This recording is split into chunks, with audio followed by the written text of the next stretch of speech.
tell me you built a time machine out of a DeLorean?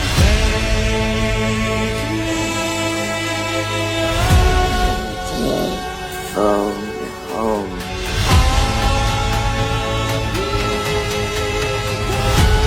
No matter what anybody tells you,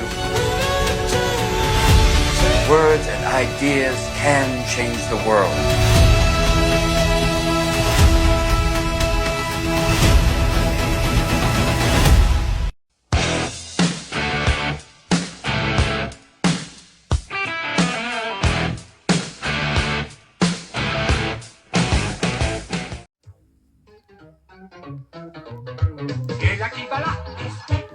Bonjour à toutes, bonjour à tous, j'espère que vous allez bien. Ça fait un petit moment qu'il n'y a pas eu de vidéo, surtout en solo, hein. Il y a beaucoup de vidéos duo, trio, et ça j'aime beaucoup.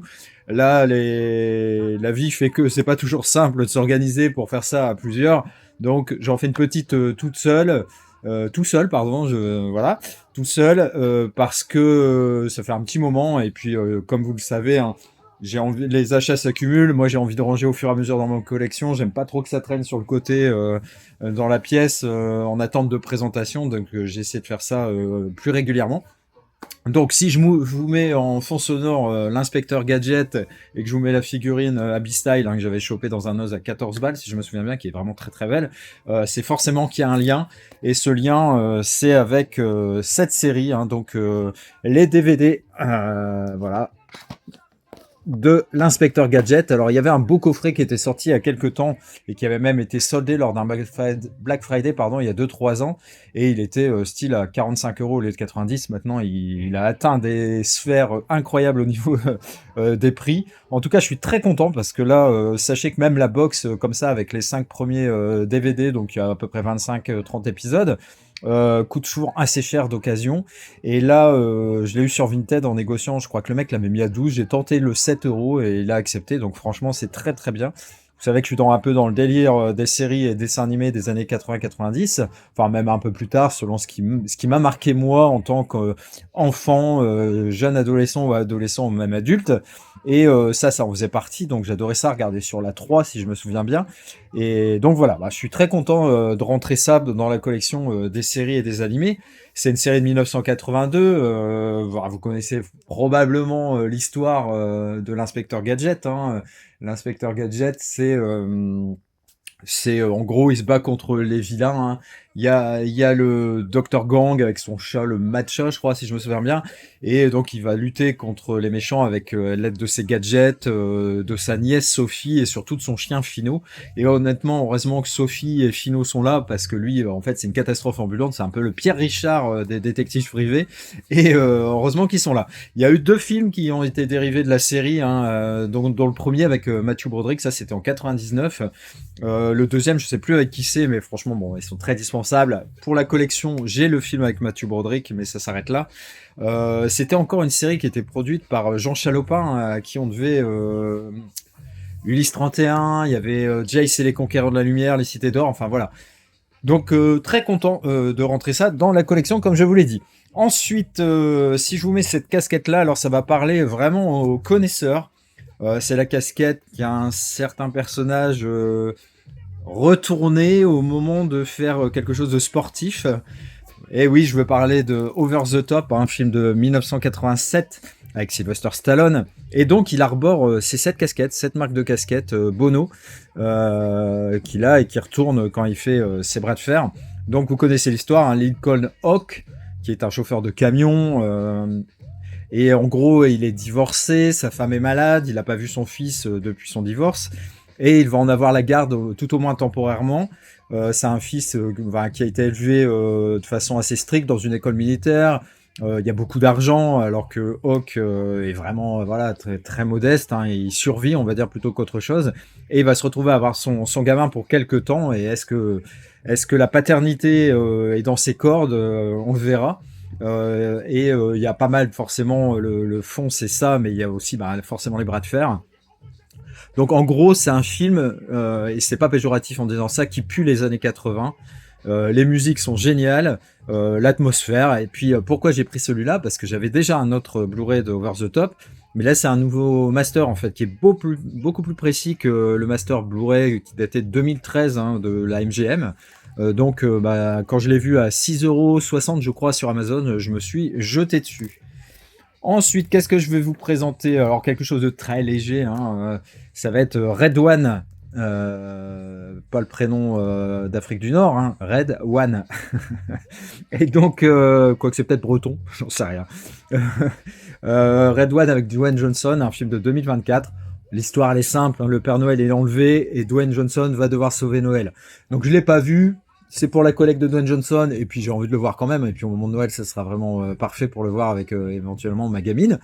Dwayne Johnson qui a perdu beaucoup de muscles, alors voilà, c'est un peu comme pour Batista, c'est parce qu'ils veulent faire des nouveaux rôles, etc. Moi, je suis pas dupe, et je sais que c'est parce qu'ils ont arrêté tout simplement de prendre des stéroïdes, et qu'ils avaient dû avoir des problèmes de santé, et ont dû forcément mettre leur corps un peu en veille, parce que ils se chargeaient tellement, les malades, que forcément il y avait des conséquences. Ensuite, un film que j'ai vraiment envie de voir, mais que j'appréhende de voir, vous allez comprendre pourquoi, c'est Good Boy, film de 2025, hein, où un chien et son maître déménagent dans une maison de campagne, où ils vont devoir faire face à des forces surnaturelles. Alors, les entités maléfiques, elles menacent le maître de Indy, hein, donc le nom du chien, et le chien, il va se battre pour protéger celui qu'il aime le plus, son humain adoré. Donc, Indy, ça m'a fait penser, alors c'est le chien du réalisateur, hein, et Indy, c'est le nom que Sean Connery donne à Indiana Jones, et c'est en référence justement au chien de la famille, quoi. Et il appelle son fils Indy, et en fait, c'était le prénom du chien. Petite anecdote comme ça. Le chien, j'ai vu beaucoup de bandes annonces, beaucoup de choses, mais je vous dis, je l'ai pas encore vu vraiment le film en soi. Mais il crève littéralement l'écran, hein. Franchement, il mérite un Oscar pour le meilleur acteur, c'est évident, mais il a pas pu concourir. Apparemment, ils ont vraiment testé, en plus de tenter de le mettre dans la catégorie des meilleurs acteurs. Tout est filmé avec soit la vue subjective du chien, ce qu'il voit autour de lui, ou on va voir Indy dans les plans en fait du film. Donc voilà, le chien est visible tout le temps. Après, pourquoi je l'ai pas encore vu et pourquoi j'appréhende? Parce que j'adore les chiens, vous le savez, et ça me fait un peu flipper de me dire qu'il va peut-être lui arriver quelque chose, forcément. On va mettre ça de côté et je vais vous sortir quelqu'un d'autre, alors quelqu'un que j'aime bien aussi, hein. Donc, l'ours Paddington au Pérou. Oui. Voilà, donc je l'avais acheté déjà depuis un petit moment, mais je ne vous l'avais toujours pas présenté. Je l'ai vu au cinéma, j'ai vraiment beaucoup aimé. Et là, c'est quoi l'histoire? Notre ours préféré, il va retourner au Pérou, le pays d'où il vient, pour voir sa tante Lucie qui est dans une espèce de maison de retraite. Mais si je me souviens bien, en fait, il va y avoir personne à la maison de retraite et il va se mettre à la recherche de tout ce monde. Il y a plein d'aventures qui attendent forcément notre ours préféré. Dolby Vision et Dolby Atmos au programme, franchement c'est excellent, c'est très divertissant. J'ai déjà les deux premiers en steelbook, hein, très joli d'ailleurs ces steelbooks. Voilà, le Paddington 1 et le Paddington 2. Alors j'ai pas de steelbook pour le 3, je sais pas s'ils en ont sorti un en fait. Franchement je ne sais pas du tout. Enfin bref, on va continuer cette sélection avec un film. Alors là, ne vous fiez pas à la marée, ce n'est pas du 4K. Mais il y a juste l'histoire que, comment dire, c'était les éditions format DVD, j'aime pas du tout. Donc pour le ranger dans la collection, j'ai préféré mettre ça. Enfin, j'aime pas du tout, ça dépend. Quand c'est des digibooks ou des objets un petit peu plus élaborés, ça me dérange pas le format DVD, mais quand c'est vraiment purement DVD, j'aime pas du tout. Et donc j'ai pris un emplacement, un amarré avec un emplacement double pour mettre et le DVD et le Blu-ray. Et moi, je trouve franchement, ça a de la gueule, quoi. C'est beaucoup plus joli. Donc, Pandéléo au cours, c'est un film de 1968 avec un excellent western, hein, avec l'incomparable, l'indétrônable, le meilleur Clint Eastwood. L'histoire, il est accusé à tort d'avoir volé du bétail, si je me souviens bien, et il va être lynché, voire même pendu, je crois, et il va être laissé pour mort.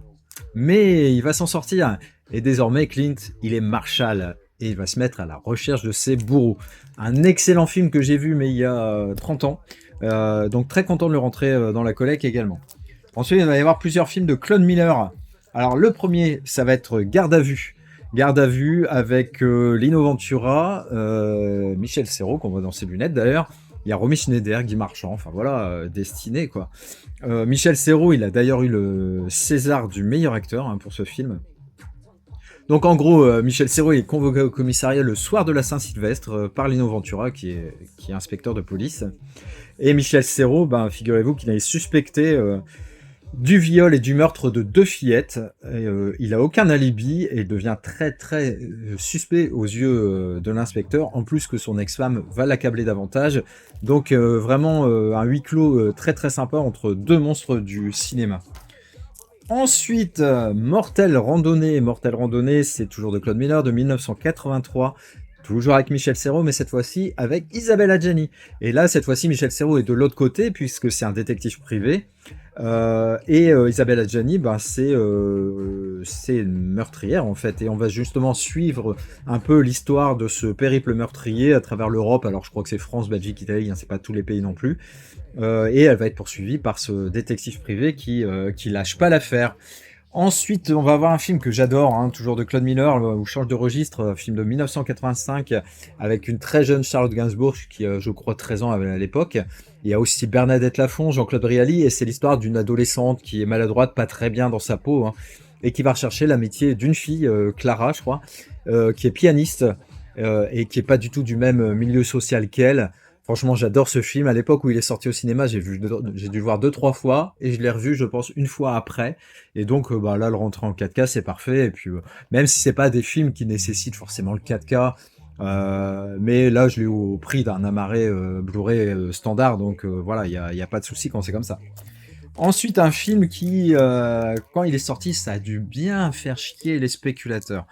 Donc c'est La vie est belle qui s'est retrouvé à nouveau dans les 14,99. Ça c'était une bonne chose. Film de 97, film de et avec Roberto Benigni. Il avait tout gagné avec ce film. C'est un film très prenant sur l'amour, déjà entre ces 2 personnes, mais surtout l'amour paternel qu'il voue à son gamin, le héros. Et c'est une lutte désespérée. En fait, ça parle de la déportation, de la traque des Juifs par le régime fasciste, etc. Et ils vont se retrouver, lui et son gamin, dans un camp de déportés. Et il va faire croire à son gamin que c'est un jeu pour rendre le truc acceptable, mais c'est horrible. Franchement, ce film est horrible. Roberto Benigni, effectivement, joue très très bien et je suis vraiment content de l'avoir. Je l'avais qu'en DVD à l'époque, parce qu'il n'était pas question que je mette 80 balles pour un amarré. Donc voilà. Ensuite, le dernier film de cette présentation, et c'est le meilleur de tous. Un film comme ça, vous n'êtes pas prêt d'en voir un à nouveau. C'est vraiment le film de l'année 2024. Je veux bien sûr, c'est évident, parler de Borderlands. Alors je sais que ce film est détesté par plein de gens. Mais voilà. C'est un film avec déjà une distribution de fou. Il y a Cate Blanchett, Kevin Hart, Jack Black, Jamie Lee Curtis. Et c'est réalisé par Eli Roth. Alors c'est adapté déjà d'un jeu vidéo. Alors il y a peut-être des gens qui étaient mécontents par rapport à la fidélité au jeu vidéo. Moi je connais pas le jeu vidéo. Je connais que de nom, j'y ai jamais joué. Voilà. Donc je suis très loin de tout ça. Donc déjà j'ai pas ce truc-là.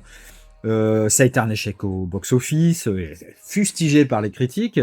Mais écoutez, moi je vais découvrir ça. Les films un peu post-apo avec des gens barrés, j'aime bien. Dedans, c'est du Dolby Vision et de l'Atmos français. Donc au niveau technique, c'est incroyable. Honnêtement, apparemment, c'est de toute beauté. Alors effectivement, avec un futur apocalyptique, mais très très coloré apparemment. Donc je vais me faire mon propre avis, comme toujours. Et je pense que moi je suis confiant en fait. Franchement, j'ai pas de souci avec ça, quoi. Je pense que ça va le faire. Après, je peux peut-être me tromper, on verra. Voilà, écoutez, c'est une vidéo assez courte, mais finalement, c'est peut-être un format pas trop mal. Sachez que je referai une vidéo très prochainement, alors avec notamment Ciné-Like, Adrien et Alcor aussi. D'ailleurs, je lui fais un petit coucou en passant, et puis voilà, il sait que la force est avec lui. Et puis, écoutez, voilà. Donc n'hésitez pas à partager, à liker, et puis à échanger avec moi, et on se dit à très vite. Allez, ciao. City